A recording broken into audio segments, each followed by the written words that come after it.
ရဝန်ဒီနေ့ဒီပိုင်းလေးထိုးပြမှာပဲဖြစ်ပါရဲ့ရှင်ပွင့်ပတ်လေးတွေဒီချီရောင်လေးတုံထားပါရဲ့ရှင်ပထမဆုံးပွင့်ဖက်ရဲ့အောက်ချီကနေစထိုးမယ်ပေါ့နော်ပြီးရင်တော့ပွင့်ဖက်ရဲ့အပေါ်အလေဆန်နာလေးကိုလှမ်းထိုးလိုက်ပါမယ်ရှင်ပထမထိုးလိုက်တဲ့ဘီနာကနေပြီးတော့နောက်ထပ်အောက်ကနေပြီးထိုးမယ်ပြီးရင်အပေါ်ကိုလှမ်းထိုးလိုက်ပါမယ်ရှင်ဒီလိုနည်းလေးကိုအသုံးပြုပြီးတော့ပေါ့နော်ပွင့်ဖက်လေးကိုထိုးသွားမှာပဲဖြစ်ပါရဲ့ရှင်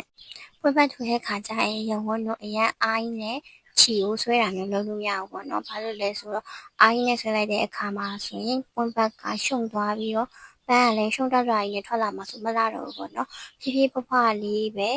အားဖြဖြော်လေးသုံးပြီးတော့ပွင့်ဖက်လေးကိုတဖြည်းဖြည်းနဲ့ထိုးလိုက်ပါမယ်ရှင်ဒါဆိုရင်တော့လှလှပပလေးရမှာဖြစ်ပါရဲ့ရှင်ဒီလိုပန်းကားပဲလေးရသွားရဆိုရင်တော့ရဝန်တို့ဝက်ဆန်ထိုင်မယ်ပေါ့နော်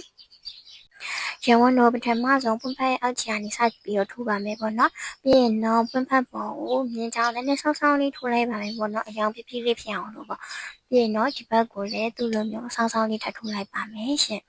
ကဲဒါဆိုရင်တော့ဒီလိုပုံစံလေးဖြစ်သွားပါပြီပေါ့နော်ဆောနာကပွင့်ဖက်လေးပေါ်မှာထိုးနေရတာရဝန်းတို့ပွင့်ဖက်၅ဖက်လုံးပေါ်မှာလိုက်ထိုးလိုက်ပါမယ်ရှင်ဒါဆိုရင်တော့ဖမ်းပွင့်လေးကအယောင်ပြေးပြီးတော့လှလှပပလေးဖြစ်သွားပါပြီရှင်နောက်ဆုံးရဝန်းတို့ဝက်ဆန်လေးထည့်မယ်ပေါ့နော်ဝက်ဆန်လေးထည့်တဲ့အခါမှာရဝန်း၃ခါလောက်ပဲရေးပြထားရပေါ့နော်အဲ့ဒါမှဖမ်းပွင့်တင်နေလိုက်မှာပါရှင်